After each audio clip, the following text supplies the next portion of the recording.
The verdict in the George Zimmerman case shines a spotlight on the issue of race in America, but there's been a lot of criticism how the media have been covering the issue. One recent editorial about the media handling of this sensitive topic caught our attention.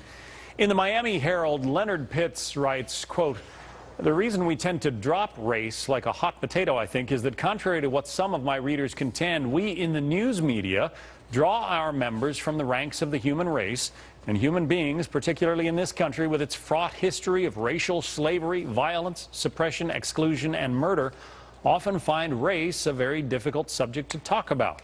End quote. Is he right? Let's bring in our News Watch panel. Jim Pinkerton is a contributing editor and writer for the American Conservative magazine and a Fox News contributor. Alan Colmes, you know, the host of the Alan Colmes Show and author of Thank the Liberals for Saving America and Why You Should.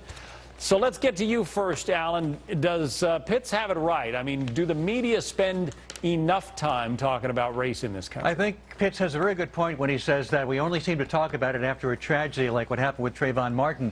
We talk about it when there's an element in the news that makes it a big story, but we don't talk about the underpinnings of it at a time when there is not a major news story like that. To really explain, for example, the link between poverty and race and why that happens, the link between, for example, voter ID and how those laws affect race and negatively affect African Americans. I don't think the media does enough to explain some of those issues, but only in the wake of something like Trayvon Martin do we really start to have this conversation. But is it also fair to say, Alan, I mean, you know, the point has been made that black-on-black crime, for instance, is a much bigger problem than white-on-black crime? Well, I think that is true, but obviously the statistics will bear that out. But I think we need to discuss why that happens. Again, it's an issue of poverty. It's an issue of generational issues. Why is it that way? Is it because of the color of their skin? No. It's because of other environmental factors. And I think this is what the media falls down on in not doing its job properly. All right. So, Jim, what do you think about how the media does that job? Well, I think the challenge here is that when somebody tries to speak honestly about these issues in the full range of the issues, they get hooted off the stage. I think we're seeing that happen to CNN's Don Lemon right now, the anchor who a few days ago said that, look, if you really want to help my fellow African Americans, this is him talking now, we got to dress better and behave better and, you know, commit fewer crimes and have fewer children out of wedlock.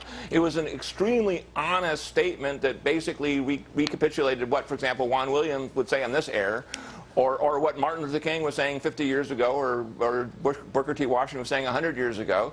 That is, if you want to make it in America, Jackie Robinson would be another one. You got to live by certain standards and behave yourself. And Lemon is being clobbered in the Twitter sphere by the likes of Goldie Taylor at MSNBC. Let's hope that he has the courage that Juan Williams has had to keep it up.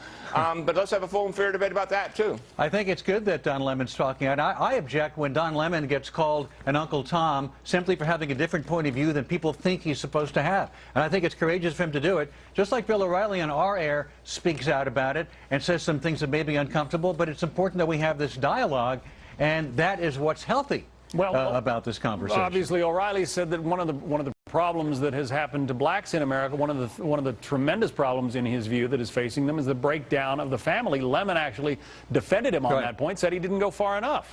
Well, it's interesting. I wonder if there's a perception, again, this is perception versus reality, that when a white person says something versus when a black person says it, does it sit differently with the American public? I'm just asking that question. Here's the problem from a media point of view, and the way the media cover these things. The black who says it, they come after him much harder. Bill O'Reilly says it. You know, the liberal gatekeepers don't really care. They just expect it out of him. But when a Juan Williams or a Clarence Thomas or a Larry Elder or a Don Lemon say it, then they really go after him because they want to eliminate that thought from the discourse. The people who are really brave are the African Americans who say, look, we got to reform ourselves. This is an inward thing as well as an outward thing. By the way, Don Lemon is no conservative. If you watch his coverage of the Trayvon Martin trial, he's no conservative. He's also, you know, was a leader in gay rights. He was covering the Supreme Court's gay rights decision, you know, from a gay bar in New York City. I mean, he's a very interesting figure. Let's hope that he has the courage to keep speaking out on this particular issue, because it's probably the most important. I'd like to build on what you just said and also what I said earlier, which is that we'll have true equality in this country when someone like Don Lemon or any other person of color can make a statement that doesn't conform with what the so-called majority believes without being called names, without being called Uncle Tom, and that we can have a diversity of opinion among people of color without that kind of name-calling going on. And you could add Dr. Ben Carson to that list as well. We're going to have to leave it there. Gentlemen, thanks for